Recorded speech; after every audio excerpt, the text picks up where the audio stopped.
Types of ట్రిగర్స్లో మొత్తం మనకి 5 types of triggers ఉన్నాయి ఫ్రెండ్స్. సో ఆ 5 టైప్స్ ఆఫ్ ట్రిగర్స్ ఏంటంటే రో level trigger, statement level trigger, before trigger, after trigger, instead of trigger. Okay, so మనకి మొత్తం ట్రిగర్స్లో 5 టైప్స్ ఉన్నాయి. ఆ 5 టైప్స్ ఇవే. సో ఫస్ట్ వన్ ఏంటిది? Statement level trigger.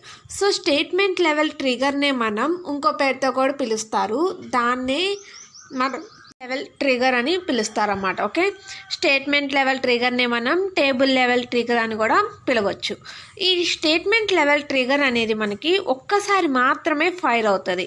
అంటే టేబుల్లో మనకి ఏదైనా ఈవెంట్స్ అనేవి అక్కరైనప్పుడు, లైక్ ఇన్సర్ట్, డిలీట్, అప్డేట్, ఈ 3 ఈవెంట్స్లో ఏదైనా ఒక ఈవెంట్ అనేది మనకి అక్కరైనప్పుడు ఆ టేబుల్ మొత్తం ఓన్లీ వన్స్ ఒక్కసారి మాత్రమే ఆటోమేటిక్గా పర్ఫామ్ అయ్యేదాన్ని మనం స్టేట్మెంట్ లెవెల్ ట్రిగర్ అంటారు. ఓకే, స్టేట్మెంట్ లెవెల్ ట్రిగర్ అంటే ఏదైనా ప్రోగ్రాంలో ఈవెంట్ అనేది అక్కరైతే అది టేబుల్ మొత్తం ఓన్లీ వన్స్ ఒక్కసారి మాత్రమే ఎగ్జిక్యూట్ అయితే దాన్నే మనం స్టేట్మెంట్ లెవెల్ ట్రిగర్ అంటారు. ఓకే, సో దీనికి ఈ స్టేట్మెంట్ లెవెల్ ట్రిగర్కి సింటాక్స్ ఉంది. సో సింటాక్స్ చూడండి. Syntax for statement level trigger. First మనం క్రియేట్ ఆర్ రీప్లేస్ ట్రిగర్ అని రాసి ట్రిగర్ నేమ్ రాయాలి. ఇప్పుడు మనం ఏం ట్రిగర్ యూస్ చేస్తున్నాం? స్టేట్మెంట్ లెవెల్ ట్రిగర్ కాబట్టి ఇక్కడ మనం స్టేట్మెంట్ లెవెల్ ట్రిగర్ అని రాయాలి. ఓకేనా, మనం ఏ ట్రిగర్ యూస్ చేస్తే ఆ ట్రిగర్. స్టేట్మెంట్ లెవెల్ ట్రిగర్ అంటే ఓన్లీ వన్స్ ఒక్కసారి మాత్రమే ఎగ్జిక్యూట్ అవుతుంది. ఓకేనా, క్రియేట్ ఆర్ రీప్లేస్ ట్రిగర్ అని రాసి స్టేట్మెంట్ లెవెల్ ట్రిగర్ అని రాయాలి. తర్వాత బిఫోర్, ఆఫ్టర్ టైమింగ్స్ రాయాలి. ఈ స్టేట్మెంట్ లెవెల్ ట్రిగర్ అనేది బిఫోరా ఆఫ్టరా అనేది మనం ఏదైనా ఒకటి రాయొచ్చు. తర్వాత ఈవెంట్ రాయాలి. ఇన్సర్ట్, డిలీట్ ఆర్ అప్డేట్, ఈ 3లో మనం ఏదో ఒకటి రాసి ఆన్ టేబుల్ నేమ్, ఏ టేబుల్కి మనం అప్లై చేస్తున్నామో ట్రిగ్గర్ని ఆ టేబుల్ నేమ్ రాయాలి. ఓకేనా, తర్వాత డిక్లేర్ చేసి declare statements, begin executable statements, code, exception handlings రాసేసిన తర్వాత మనం ట్రిగ్గర్ని ఎండ్ చేయాలి.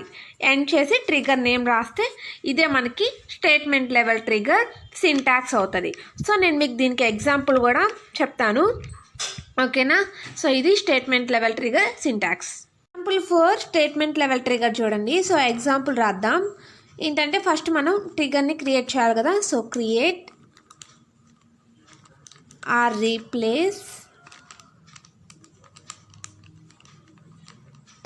ట్రిగర్ నేమ్ రాయాలి. ట్రిగర్ నేమ్ ఏంటి? స్టేట్మెంట్ లెవెల్ ట్రిగర్ కదా. సో స్టేట్మెంట్ లెవెల్ ట్రిగర్ అని రాస్తున్నాను. స్టేట్మెంట్ లెవెల్ ట్రిగర్ తర్వాత ఇప్పుడు బిఫోరా ఆఫ్టరా టైమింగ్ ఇవ్వాలి. నేను బిఫోర్ అని రాస్తున్నాను ఫ్రెండ్స్. సో నేను బిఫోర్ ట్రిగరే నేను యూజ్ చేస్తున్నాను. తర్వాత నేను ఇక్కడ ఇన్సర్ట్ అనే ఈవెంట్ని తీసుకున్నాను. ఏంటంటే నేను ఒక టేబుల్లో ఏదైనా వాల్యూస్ని ఇన్సర్ట్ చేయాలి అనుకున్నాను. సో అందుకు నేను ఇన్సర్ట్ అనే ఈవెంట్ని తీసుకుంటున్నాను. ఇన్సర్ట్, నేను ఏం టేబుల్ అంటే insert on employee table friends. So already మీకు ఎంప్లాయీ టేబుల్ అనేది ఆల్రెడీ క్రియేట్ చేసి ఉండాలి. క్రియేట్ చేసిన టేబుల్ని మనం క్రియేట్ చేసిన టేబుల్లోనే నేను మళ్ళీ ఇన్సర్ట్ చేయాలి అనుకుంటున్నాను. ఓకేనా, అందుకని ఈ ట్రిగర్ని యూజ్ చేస్తున్నాను. Okay, for suppose already insert అయిన ఎంప్లాయీ టేబుల్ ఏంటంటే ఆల్రెడీ నేను టేబుల్ని క్రియేట్ చేశాను.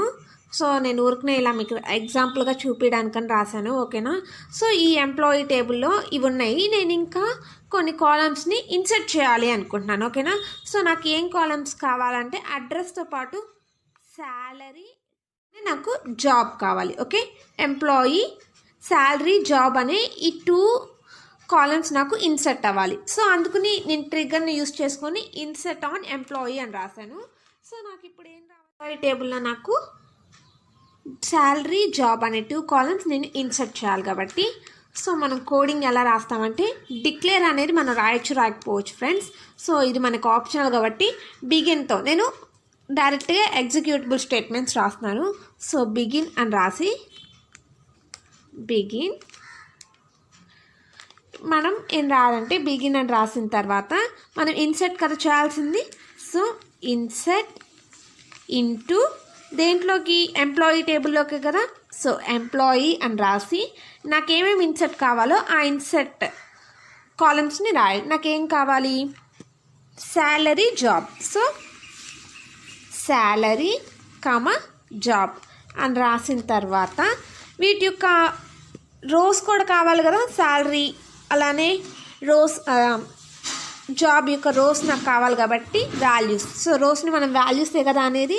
సో వాల్యూస్ని ఇక్కడ మనం ట్రిగ్గర్స్లో ఎలా రాస్తామంటే ఫస్ట్ మనం ఇలా డబల్ కాలన్ రాసి న్యూ అని రాసి డాట్ పెట్టి మనకి ఏంది కావాలో అది రావాలి. శాలరీ అని రాసిన తర్వాత మళ్ళా ఇలా రాసిన తర్వాత న్యూ డాట్ జాబ్ అని రాస్తే సెమీ కాలన్ పెట్టేసి ఎండ్ చేసామనుకోండి, అప్పుడు మనకి ట్రిగ్గర్ క్రియేటెడ్ అని అవుట్పుట్ వస్తుంది. సో ఇలా మనం స్టేట్మెంట్ లెవెల్ ట్రిగ్గర్ అనేది యూస్ చేస్తాం. Okay, so statement level trigger అంటే ఒక్కసారి మనకి ట్రిగ్గర్ అనేది యాక్షన్ని చూపిస్తుంది. సో నాకు ఇన్సర్ట్ అనేది అంటే మనం టేబుల్లో ఇన్సర్ట్ చేయాలనుకుంటున్నాను ఏంటంటే శాలరీ జాబ్ అనేది. సో ఇలా నేను శాలరీ జాబ్ని ఇన్సర్ట్ చేశాను. ఇది ఫ్రెండ్స్ స్టేట్మెంట్ లెవెల్ ట్రిగ్గర్.